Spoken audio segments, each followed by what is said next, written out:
One thing that is unique on this class of ships is where they put the inside cabin. So traditionally on most cruise lines, you're going to have the balconies and things on the outside and the inside cabins are directly across from them. And this actually is a big benefit when you're trying to book family, because sometimes you want to put mom and dad in the balcony and then the kids directly across from them. You can't do this for the most part on this ship, depending on other age restrictions, because all the inside cabins are on the inside. So I really do like it. It changes the traffic flow and it changes the noise and everything else, but it's just something that you want to keep in mind. So the one that we're going to tour is right here. You can see that we're in the middle of the ship now, going down a separate middle hallway and then heading into the room. So as we enter the room, I just wanted to point out that right here you have your makeup room and do not disturb signs right there, so you don't have to go outside and put a magnet or flip something over. I really like that.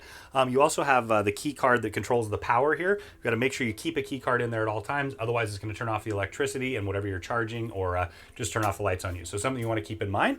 Okay, so this room is called a Family Inside, but it's pretty small. 135 square feet is not a ton of room. It's really, it works, but just keep in mind that for a family of 4, it's going to be incredibly tight. So as we head on in here, you've got the same exact bathroom that you're going to find on all the standard rooms throughout the entire ship.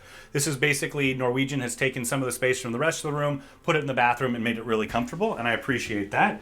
So you've got this nice acrylic shower. You don't have to have a shower curtain that's blowing into you. I don't like that. Here you've got the clothesline there. You can hang up your bathing suit, let it dry off.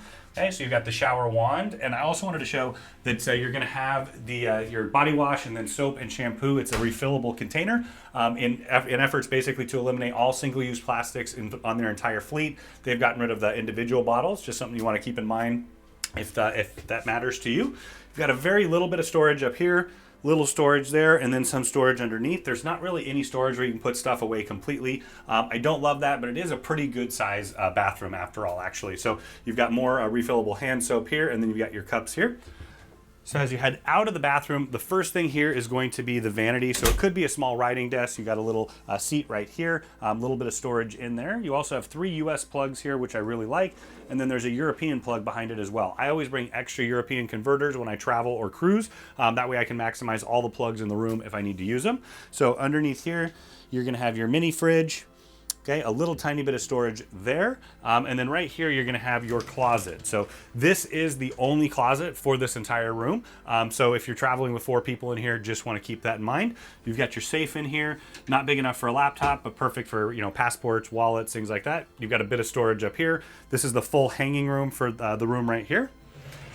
Okay, right here, you're gonna have your TV. You've got your remote there. You can access your online account and all kinds of things on the TV if you like all different kinds of menus, but it's fully interactive so you can access everything.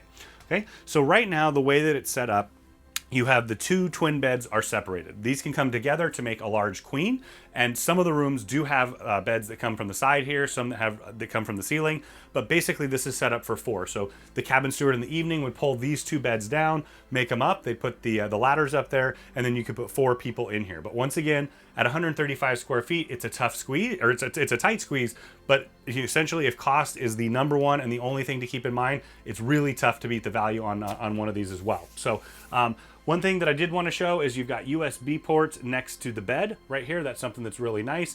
You also have the lights up here that turn on for the bunk bed as well, a reading light, the lamp, and then also a little bit of storage under here as well. Once again, this is a family inside cabin on board the Norwegian Encore at 135 square feet. It is a pretty small room. It's not that much bigger actually than one of the studio rooms. So just want to keep that in mind when you are booking it. Thanks again for joining me. Make sure that you like this video and you subscribe to our YouTube channel. Click the button for the notification so that you can hear about all the upcoming content that we have. So we have a ton of Norwegian content out there, a ton coming out right away, and then also from several other cruise lines. So we absolutely love sharing cruise ships with you, and we hope to see you on board soon.